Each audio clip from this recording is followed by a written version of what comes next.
Goeiemôre julle op 'n formele noot. Julle wonder seker hoekom is hier nog Kersbome, want Kersfees is dan nou verby en is 'n nuwe jaar. Maar ons is nog in die feesseisoen, lyk my so tot môre. Ek weet nie, party, waar is die onderwysers? Julle kan nog feesseisoen hou vir die hele week. Maar ons, die hoofrede is ons eindig vandag ons preekreeks af wat ons gehad het oor Desember, 'n storie van die koning. So ek wil regtig nooi, as jy van dit gemis het, hier vanaf die 14de Desember het ons Kersangdiens gehad. So met ander woorde, die 21ste, die 25ste Kersdag, die 28ste en dan nou vandag. Gaan luister so 'n bietjie daarna op YouTube. Ons het eintlik gesels oor Kersdag is hierdie groot dag. Dis hierdie dag van vreugde en blydskap en die hele wêreld staan stil. Maar hoekom? Want daar's 'n storie agter die goeie tyding. En ons het baie stil gestaan by Lukas 2 waar die engel ook vir die herders gesê het, kyk, ek bring vir julle 'n goeie boodskap, ek bring vir julle evangelie, ek bring vir julle evangelion, is die Griekse woord, wat vir die hele volk 'n groot bron van vreugde sal wees. Nou daai engele, of die herders, toe die engel sê, ek bring vir julle evangelie, evangelion, toe het hulle geweet, hoorie, hierdie is belangrik, dis 'n woord wat hulle geken het, wanneer keisers aangekondig was, dan het hulle gesê, dis evangelion. En hier sê die herders vir hulle, hier's 'n goeie tyding, hier's 'n nuwe regering, en dit is, die teken van dit sal wees, is 'n kind wat toegedraai is in 'n doek, in 'n krib, in 'n stal. En dis hoe die koninkryk van God natuurlik ook hier op aarde begin het. So, in hierdie tyd vier ons ook fees oor die koninkryk van God wat naby gekom het. En Jesus het naby gekom met 'n doel, om alles met hom te versoen. Dis wat die skrif vir ons sê. Nou as ek praat van die woord versoen, gebruik ek altyd die uitdrukking, hy het vir ons 'n soen kom gee. Die Afrikaans sê dit so lekker. Nee, as ek vir iemand 'n soen gee, dan sê dit iets. Dit sê, daai persoon is welkom by my, daai persoon is naby by my, daai persoon is geliefd, ek is lief vir daai persoon, ek gee om vir daai persoon.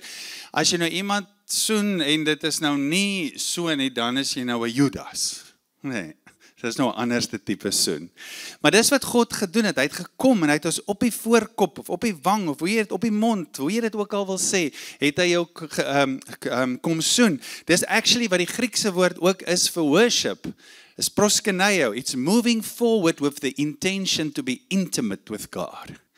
Dis wat proskuneo beteken. Maar God het dit eerste gedoen, en omdat hy dit eerste gedoen het, kan ons dit nou met hom doen, en daarom is ons nou in eenheid en God se heerlikheid wat naby gekom het. Nou in Kolossense skryf Paulus 'n loflied oor God, oor die Vader en oor die Seun. Jy kan dit daar gaan kyk.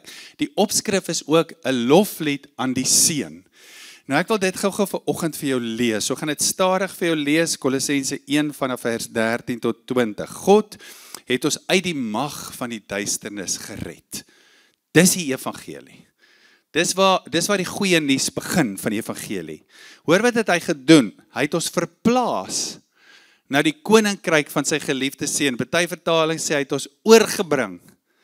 So ons was nou nog aan die kant gewees, die ou mens, dood, sonde, mag, verlore, hopeloos. Die seun kom, ek weet nie baie van julle het seker al daai prentjie gesien. Dis soos twee platforms met 'n groot kloof tussenin en in die middel lê die kruis. Ek dink sommer nou daaraan, terwyl ek praat. Dis wat hy gedoen het. Die kruis het ons oorgebring. Daar was skeiding tussen God en mens, maar die kruis het ons oorgebring na sy geliefde seun se koninkryk toe. Dan beskryf hy dit so 'n bietjie. Hy sê, deur wie ons bevryding ontvang het, die vergifnis van sondes ontvang het. En dan beskryf hy die seun. Die seun is die beeld. Onthou julle Hebreërs van laas jaar? Hy is die uitstraling van God. Hier sê dit weer. Die seun is die beeld van die onsigbare God. God is onsigbaar, maar as jy Jesus gesien het, het jy God gesien. Die eersgeborene oor die hele skepping, want deur hom het God alles geskep. Dubbelpunt. Alles in die hemel, op die aarde, die sigbare, die onsigbare, of dit koninklik of heersende magte, owerhede of gesagvoerders is, alles is deur hom en tot hom geskep. Dis hoe God geskep het. Dit is die storie, daar is nie 'n ander storie nie. Hy is die hoof van die liggaam ook, die kerk. hy is die oorsprong, hy is die eersgeborene uit die dood, sodat hy in alles die eerste plek kon inneem. En dan, hoor hoe mooi is dit, want God het dit goed gevind. Onthou julle het God in die begin geskep, hy het geskep, en elke dag het hy gesê, dit was goed.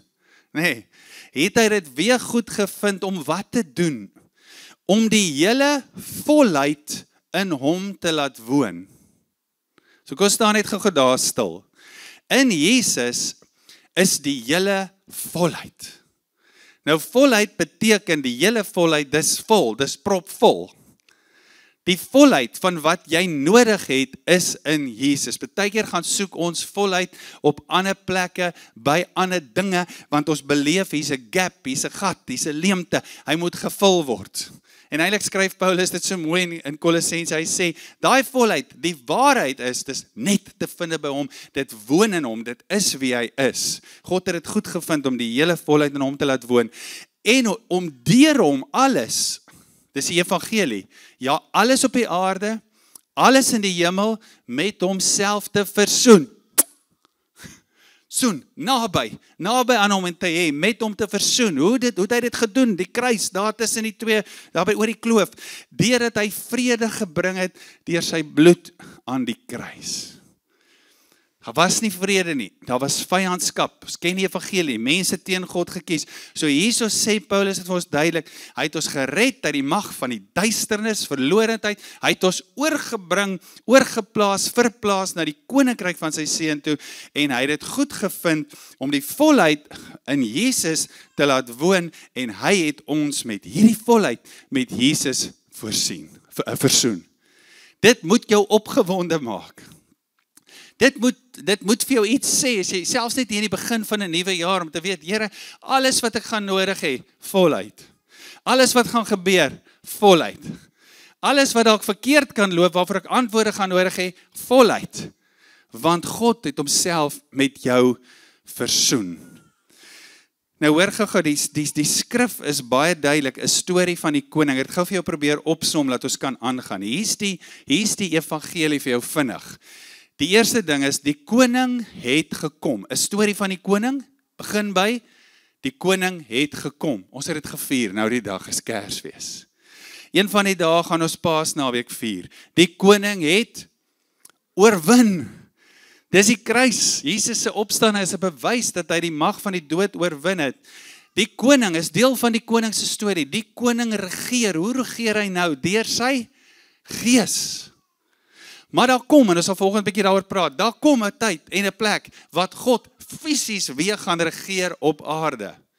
Maar nou regeer hy deur sy gees, en hy regeer deur sy gees, want hierdie koning het begin om nuut te maak, om mense nuut te maak, om deur mense dinge nuut te maak, want ons is sy konings en sy priesters. So 'n groot deel van 'n storie van die koning, en dis waarop ons vandag wil fokus, is, hy maak dinge nuut. God maak dinge nuut. Op 'n stadium het Johannes, daar op die eiland van Patmos, het hy die voorreg om in die hemel in te kyk. Hy kyk in die hemel en hy sien die troon van God, maar dan op 'n stadium, dan hoor hy God praat. Kan jy jouself dit indink? Om God te hoor praat, hy hoor 'n stem. Die skrif sê, hoor jy, Openbaring 21 vers 5, hy wat op die troon sit, het gesê. God het dit gesê. Kyk, ek maak alles nuut. En toe het hy aan my gesê, ek sit sommer die toe in. Hy het aan my gesê, aan Johannes gesê, dubbelpunt, skryf.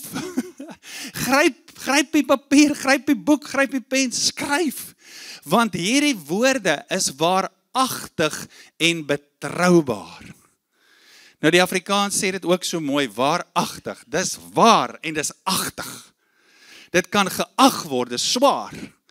Dit het gewig, dis betroubaar. Johannes skryf, hierdie woorde is waar, dis betroubaar. Ek maak alles nuut. This is the story of the king.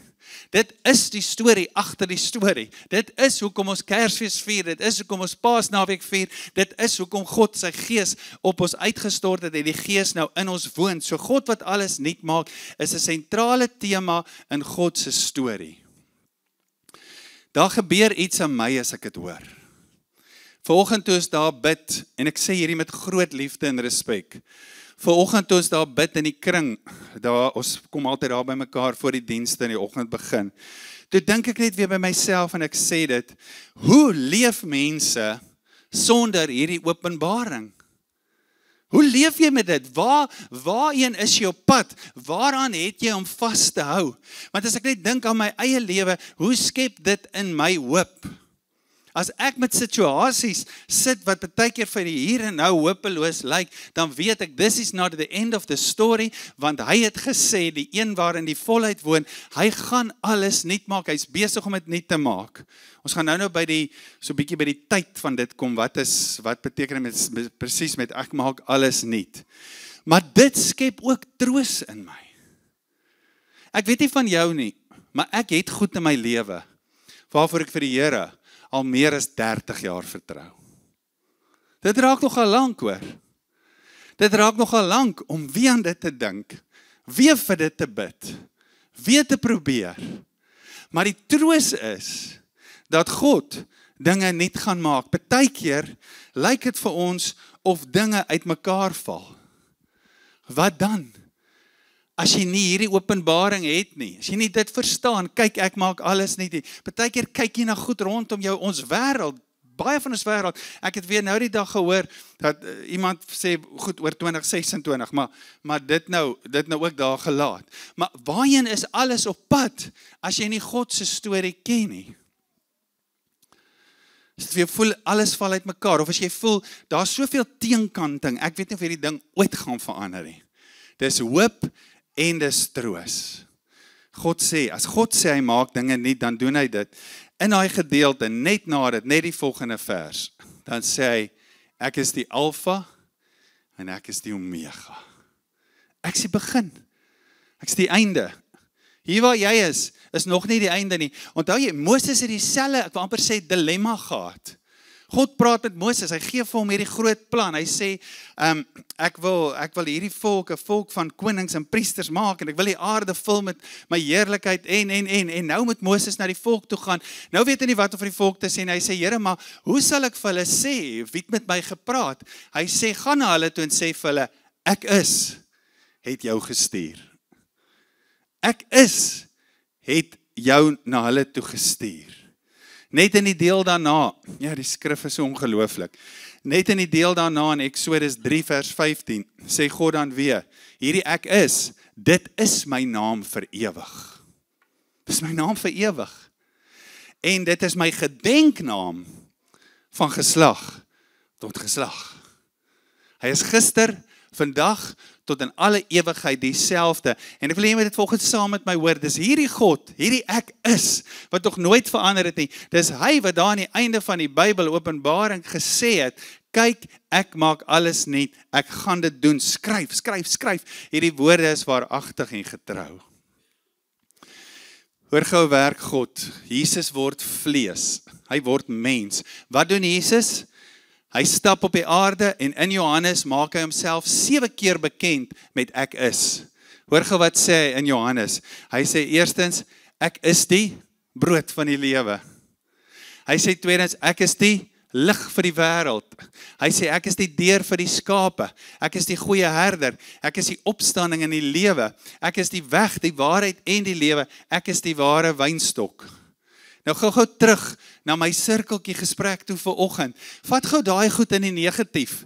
As jy sou sê, net om te hoor hoe is die volheid in God, dat as jy nie verbind is met die ek is nie, waar laat dit jou? Dit sal jou laat by 'n plek waar jy moet sê, ek het nie brood nie. Daar is nie lig vir die duisternis nie. Ek weet nie deur watter deur om te stap vir my lewe nie. Ek het nie 'n herder nie.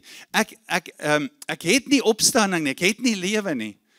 Ek weet nie watter rigting met my lewe nie. Ek weet nie wat is die weg, wat is die waarheid vir my lewe nie. En ek is nie ingeënt by die ware wynstok. Sy lewe vloei nie deur my nie. Ek weet nie eintlik wat sy lewe vloei deur my nie. En dis wat Jesus kom doen. Hy gebruik weer die ek is en hy sê dit is wie God is. En dit is hierdie God, ek is. Hierdie Jesus wat kom en wie die volheid is, wat ook sê, ek is besig om te werk. Ek is besig om dinge nuut te maak. En ek gaan dinge vorentoe volmaak nuut maak. Ons moet dit weet. Jy mag vra, jy mag sê, jy mag sug. Ons gaan nou kyk na daai skrif, ons kyk baie na hom in Doxadeia. Jy mag sê, Here, hierdie is moeilik, ek sukkel met dit, maar ek bring dit na U toe. Maar ek het 'n vaste hoop, ek het 'n vertroue. U gaan alles nuut maak. Hierdie is nie my eindprentjie nie. How do you live without that? In hierdie week wat verby is toevallig, dit was glad nie verbonde aan hierdie nie, my skoonouers kuier by ons, en ons praat so bietjie oor ander goed, en my skoonpa sê op 'n stadium, hy sê, toe hulle nou jong mense was, het die kerk baie gepraat, baie 'n toekomsverwagting gehad. Ek sê vir hom, pa, loof die Here, ons praat weer oor dit. Die kerk praat weer oor dit. Ons het 'n toekomsverwagting van God wat alles nuut gaan maak. Dis waarheen ons op pad is. Maar nuwe skepping het ook reeds begin.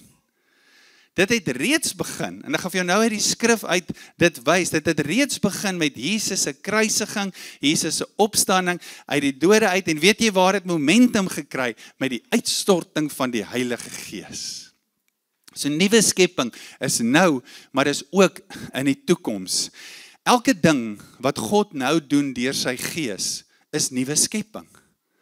Dink gou as God se gees werk, dan bring hy mos die volheid van Jesus in 'n situasie in. En dis nuwe skepping, dis nuwe lewe, nê. Paulus skryf daaroor, hoor gou mooi sê hy dit, en ons lees gewoonlik hierdie gedeelte mis, ons lees net, ek sal vir jou nou sê wat ons lees dit eers, okay, Romeine 8, hy sê, want ons weet dat die hele skepping tesame sug, en tesame in baringsnood is, die hele skepping, die hele wêreld wag, vir hierdie oomblik wat God alles nuut sal maak. This is a reality, dit is so. Maar dan sê hy dit so pertinent saam dit, nie alleen dit nie, maar ons self wat die eerstelinge van die Gees het, ons sug ook. So wat sê Paulus hier? Hy sê ons sug ook baie keer, maar hier's iets anders. Ons is die eerstelinge van die Gees. Wat beteken dit? In daai tyd, onthou Paulus, hulle almal wat geskryf het, praat in die idioom van daai tyd. So daai tyd, net soos met die herders, met die evangelion, toe Paulus dit skryf, toe verstaan almal, want in daai tyd het dit so gewerk.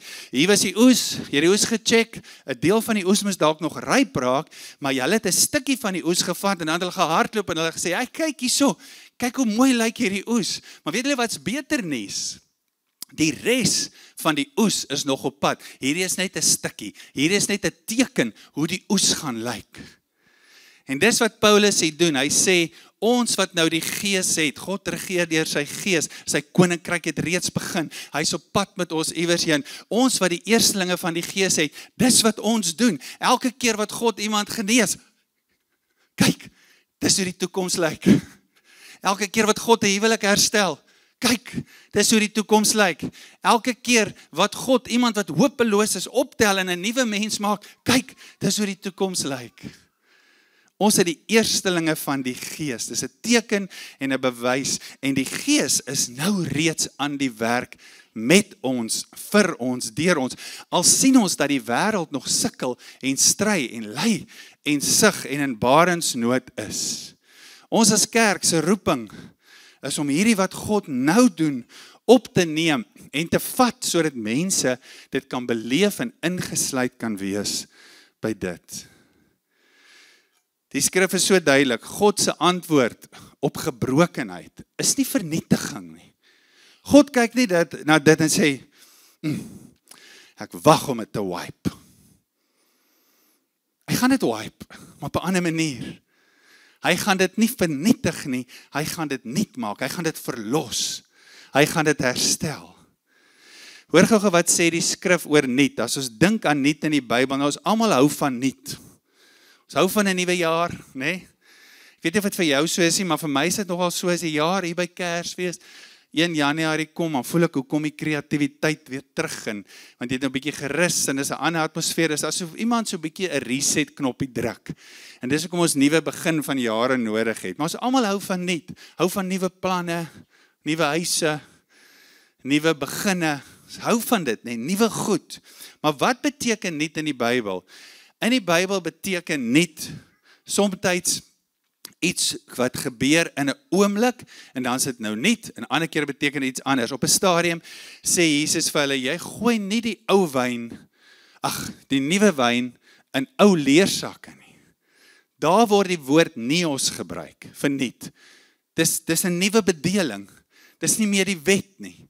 Dis nou die wet van die Gees. Dis Jesus, dis verhouding, dis nie reëls en tradisies nie. Dis die woord neos, dis nuut in tyd. Iets nuuts het gebeur. As dan in die Bybel ook gepraat word van jong manne of enigiets wat nuut is, word die woord neos gebruik. Maar hier in Openbaring 21 vers 5 word die woord kainos gebruik, wat beteken dis nuut in kwaliteit. Of dis nuut in aard. Dis iets wat vernuwe word. Dis wat die Grieks beteken. Kyk, ek maak alles nuut. Kyk, ek is besig om alles te vernuwe. Dis wat hy skrif beteken. Nou vanoggend net om jou te help om te verstaan. Dink gou aan jou en aan my wat God leer ken het in Christus. Ons is vernuwe. Op 'n stadium het ek daar in my skool daar opgedaag by Hoërskool Posmasburg. En toe het ek 'n geweldige encounter met die Here gehad en toe het mense gesê, "Hey, maar dit is nagel." En nee, dit is nie nagel. O nee, maar dit is nagel. God het nie 'n ander nagel gestuur nie, hy het 'n veranderde nagel gestuur. Hy het 'n vernuwe nagel gestuur. En dis wat God doen. God was nog nooit spyt oor sy skepping nie. Die storie van die hemel en aarde, was nog nooit spyt oor dit nie. Daar was 'n oomblik met Noag wat hy sê, hy is bedroef, ja. Hy's hartseer, maar hy was nog nooit spyt nie. God het 'n plan met hemel en aarde. Hy is, ek is, en daai ek is, gaan dit doen. Wat alles nou tussenin gaan gebeur, weet ons nie alles presies nie, en ons sit ook nie ons fokus op dit nie, maar ons weet, ons eindig by, ek maak alles nuut. He's gonna do it. Dis ons hoop. Dis ons toekoms. It's not a fairy tale. Dis ons realiteit. So in Christus is ek en jy nog dieselfde mens, maar nie dieselfde mens nie. Is nie 'n ander mens nie, jy's 'n veranderde mens. En hoor wat sê Paulus oor dit. Ook in hierdie gedeelte as hy praat van nuut, praat hy van kainos, die vernuwende mens. Hoor wat sê hy vanaf vers 7, hy sê, as iemand 'n Christus is, hy 'n nuwe kainos. Hy's 'n nuwe skepsel. Hy's 'n vernuwende mens. Die ou dinge het verbygegaan. Kyk, alles het net geword. En dit alles is uit God wat ons, hier is dit weer, hey, so mooi. Dit alles is uit God wat ons met homself versoen het deur Jesus Christus. He came to us. Hy het ons kom soen. En ons die bediening van versoening ook gegee het. Hy het ook hierdie bediening vir ons nou gegee. Ons kan nie stil sit nie, ons kan nie stil bly nie. People need this. Ek het hierdie vakansie weer gesien, sonder enige, hoor my hart, daar's geen veroordeling in nie, daar's 'n compassion in, om te sien hoe probeer mense gaps vul met iets anders. Terwyl ons met die antwoord staan. Hy het aan ons die bediening van versoening gegee, naamlik dat God in Christus die wêreld met hom versoen het, deur hulle misdade nie toe te reken en die woord van voorsiening aan ons toe te vertrou. Hoe groot is hierdie, dis amper soos waaragtig. Ons tree dan op as gesande. Dit voel soms of ek wil 'n pak aantrek, 'n polisiepak of iets. Ons tree op as gesande om Christus wil, asof God deur ons vermaan. Ons bid julle om Christus wil. Hoor gou hierdie belangrike gedeelte. Dubbelpunt.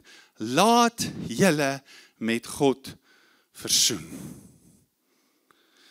Nou hierdie is nou, ek gaan nou raas kry hieroor, na die tyd by die huis, so bid vir my. Maar hier sit my seun. Nou hy is nou 23, ek soen groet hom. Maar partykeer hou hy nie af van nie.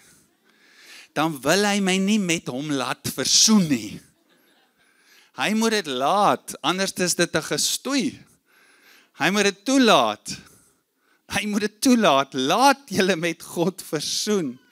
Want hy wat geen sonde geken het nie, sonde vir ons gemaak het, sodat ons kan word geregtigheid van God. Wat sê Paulus? Hy sê God het al hierdie groot doen.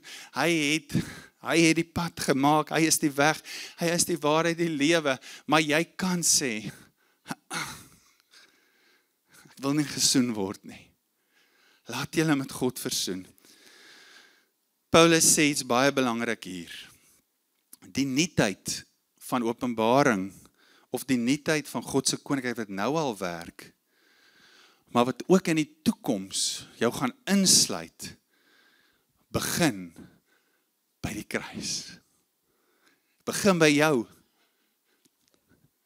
wat kom kniel by die kruis, sodat hy jou kan soen. Daarom kan ons volgens sê, nuut wees, is nie net as gevolg van 'n neos oomblik, 'n kronologiese oomblik wat gaan gebeur nie, dit ook ja. Maar dit begin uit eenheid met God. Hy is die een wat nuut maak. Wanneer ek nie meer vanuit myself leef nie, wanneer ek na hom toe draai, behold our God, seated on the throne, wanneer ek van daar af begin leef, en glo my, hierdie wêreld probeer vir jou ruk en pluk, en skanse opbou, en toue wat trek, om jou daar weg te kry. The devil hates the presence of God. Maar wanneer jy vanuit Christus begin lewe, hy is lewe. That's his story. God het bepaal, die volheid is in hom. Wanneer jy daar begin leef, word alles net. Ek het brood. Ek het 'n goeie herder. Ek weet hier wat deur om te gaan. Ewe skielik, ek kan dit nie verklaar nie, maar hier, goed om my is maar moeilik, al sou die vyeboom die bot nie, en die klein vee geen kampe wees nie, maar hier binne in my werk 'n krag, dieselfde krag wat Jesus uit die dood het opgewerk het, werk in my. Ek verstaan dit nie so lekker nie, maar dit werk hier binne in my. Ek sien kans. Ek het 'n Engelse vriend wat sê, hy is Engels, hy sê, I see chance. Mens kry mos nie dit. Sê ek van, maar dit is nie reg hê. Dis nie I see chance nie, I see chance. Okay, I see chance. Ek sien kans, en God nooi jou, dis waarvoor hy gekom het. Hy nooi jou om deel te wees van hierdie nuwe lewe. Laat jou met God versoen vir nou en ook vir die toekoms. Mense, dis hoekom die kerk bestaan. Anders te kon ons kruis gehad het, baie eksplisiet nou gesê, kruis gehad het, en nuwe hemel en aarde. Dis hoekom die kerk bestaan. Ons bestaan nie om die wêreld te ontvlug nie, maar om hierdie nuutmaking van God aan te kondig. To announce it. En weet jy wat? Jesus het gesê, in hierdie wêreld gaan julle swaar kry, maar hou goeie moed, ek het die bose oorwin. So weet dit net. Die Bybel sê ook, wees bekend met die vyand se planne. Just know it, he doesn't like it. He doesn't like this announcement, so hy sal jou probeer stop. Jesus sê, daai bose magte wat wil werk, ek het dit oorwin. Ek het dit oorwin. Kom haal voluit, kry voluit by my, die heeltyd, dis by hom, dis in die behouding. Ons is gemaak nie om die wêreld te ontvlug nie. Die kerk is 'n plek, hoor gou vanoggend, die kerk is 'n plek en moet dit wees, 'n plek van belonging, 'n plek van comfort, 'n plek van aanmoediging, 'n plek van liefde. Ook baie keer 'n plek van, hey, ek sê vir jou in liefde, daar sit eier op jou wang, kos help om dit af te kry. Sodat jy kan groei, sodat almal dit nodig, maar dis in liefde, maar die kerk is nie net 'n plek vir dit, en dan sê ek ontvlug die wêreld nie, nee, die kerk bemagtig jou ook, om God se nuut maak, te gaan aankondig, wat begin by die, as iemand in Christus is, vernuwe word, dan sy nuut. Anders sou Jesus ons nooit leer bid het nie, Matteus 6 vers 9 en 10, so moet julle dan bid. Onse Vader wat in die hemel is, laat u naam geheilig word, laat u koninkryk kom, laat u wil geskied, net soos in die hemel, so ook op die aarde. That is the heart of God. Van Genesis af. Iemand het een keer gesê, the church does not have a mission. Baie keer sê, okay, ons is kerk, maar die kerk moet daarom 'n sending departement ook hê, en dis goed hoor.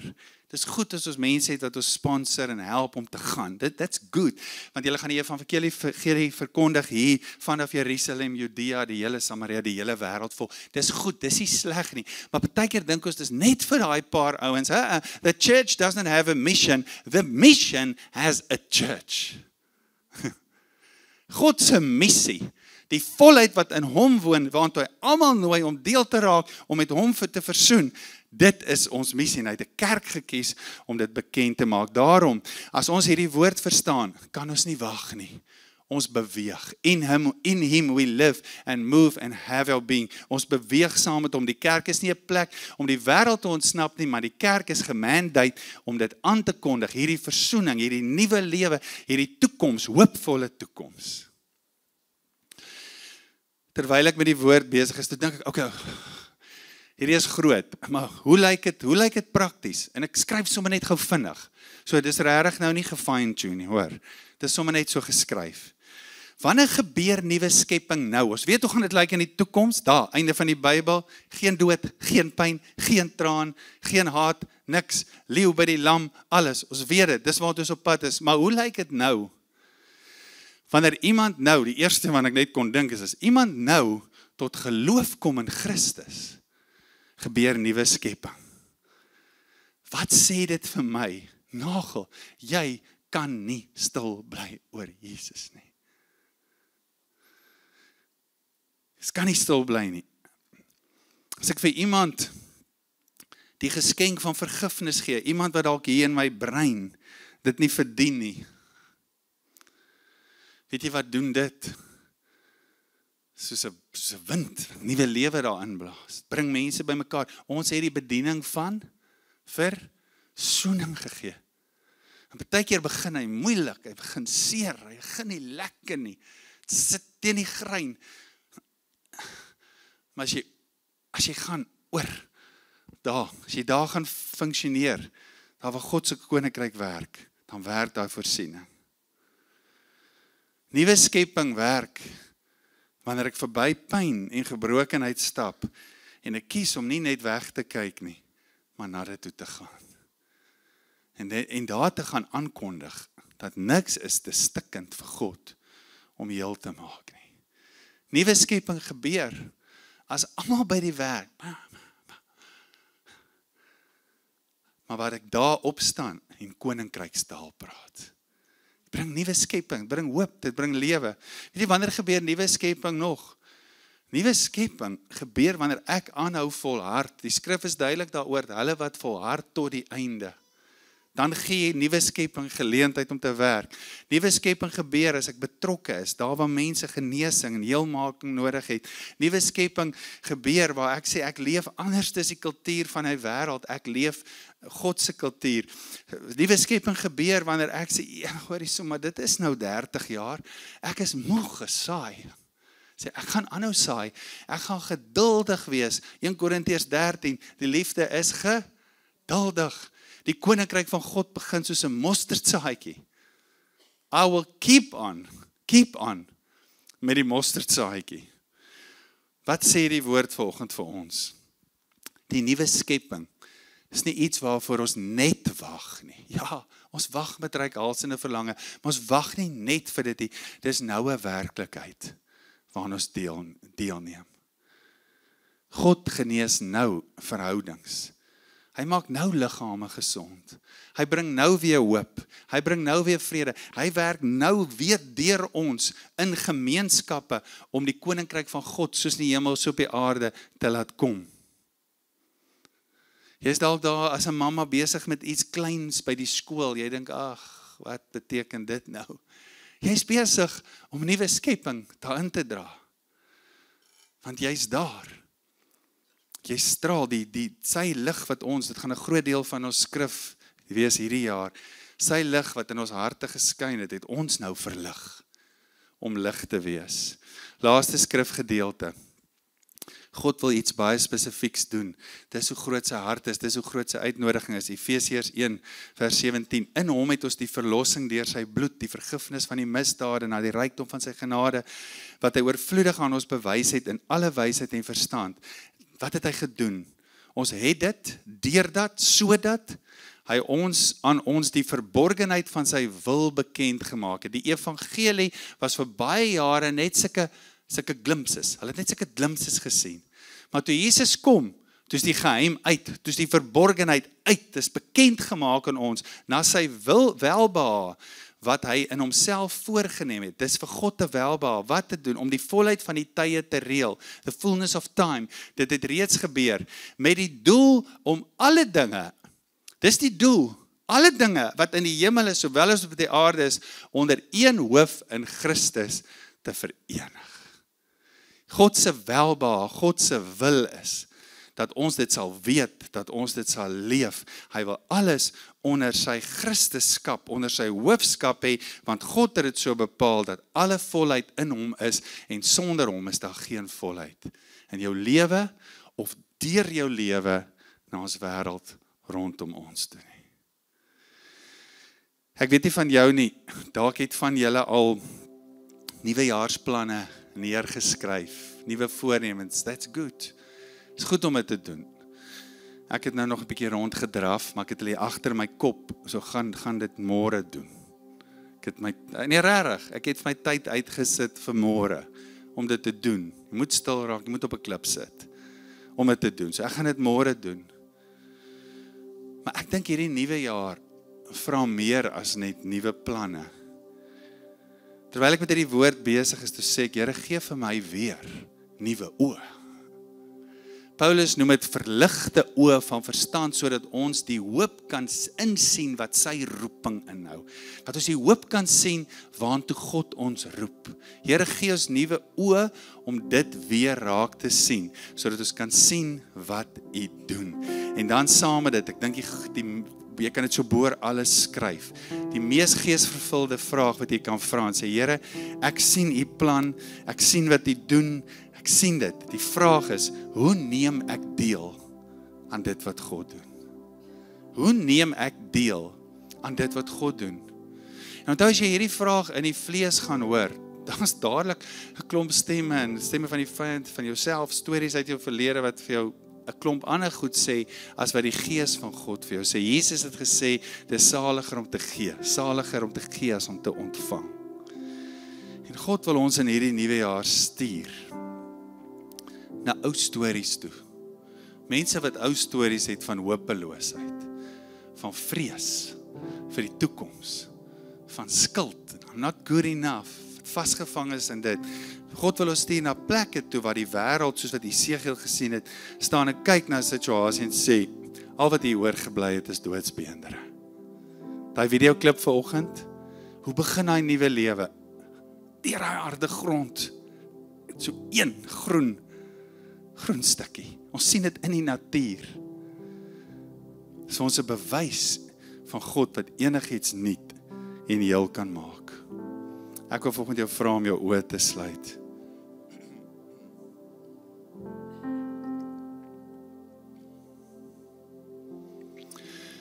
Miskien dan voorheen en nog soos ek môre gaan kom by 'n plek, waar jy net so 'n bietjie daai planne en die voornemens en so aan gaan neerskryf. Dalk wil jy vanoggend net deelneem aan 'n plek waar jy sê, Here, ek wil miskien eerstens net toelaat dat U my vanoggend kom soen. Ek het altyd nog geblok, maar ek hoor vanoggend U woord. Ek hoor die evangelie, ek hoor hierdie aankondiging, in U is die volheid. En U gee vanoggend vir my deur die woord en die Gees verligte oë verstand en sê, dis wat kort kom. Ek's buite my skepingsdoel, want ek leef buite U. Miskien wil jy vanoggend net sê, Here, en ek weet, partykeer is ons nou so half, ek weet nie hoekom nie, maar so half bang vir sulke taal in die kerk. Ek weet regtig nie hoekom nie, want dis eintlik wat die skrif sê. Vanoggend wil jy miskien net sê, Here, kom soen my. Kom soen my op die wang. Kom soen my op my gees, hoe jy dit ook al wil sê. Ek laat my met God versoen. Ek gee oor, Here. By U is lewe. As dit jy is vanoggend, wil jy net jou hand op jou hart sit nie. Dan bid ek saam met jou, Here. Dankie vir U woord, dankie vir U Gees. Selfde Gees wat Jesus uit die dood uit opgewek het, werk nou in ons ou mens om ons te vernuwe, ons te kainos, ons nuut te maak.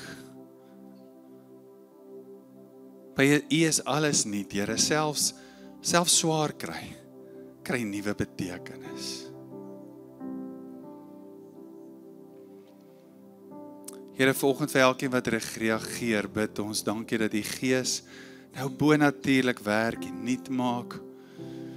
U self het gesê, bekeer julle, glo hierdie goeie nuus. Bekeer, draai om, stap in 'n ander rigting. Dankie vir mense, Here, wat vandag 'n pad saam met U begin. Versoening, naby U leef. En ja, dit beteken 'n klomp goed gaan verander. But it's gonna be good. Gee hulle ook die moed, Here. Die Gees dryf krag om dit te doen. Dan wil ek ook volgend vir elkeen bid, miskien wil jy ook jou hand op jou hart sit, dat net sê, Here, voor ek nog daai voornemens en daai dinge en goed skryf, commit ek myself, Here, volgend aan een plan. Daar's net een plan. En dis God wat nuut maak. Ek commit my hoop aan dit. Ek commit my vrede aan dit. Ek commit die bril waardeur ek kyk na die wêreld aan dit. Maar ek commit ook, Here, my lewe aan dit. My tyd, my prioriteite, my aandag, my ingesteldheid. Kom vernuwe ons gedagtes, Here. Kainos, nuwe mens. Ek commit aan dit, Here. Ek gee myself oor aan dit, Here, want as ek hierdie woord hoor, dan hoor ek, I was made for more. I was made for more. How can I stay in that old place? You've called me. I was made for more. Dankie, Here, dat U ons help, ook deur die Gees, om dit te omarm, te omhels, te embrace, en in dit te leef. In Jesus naam.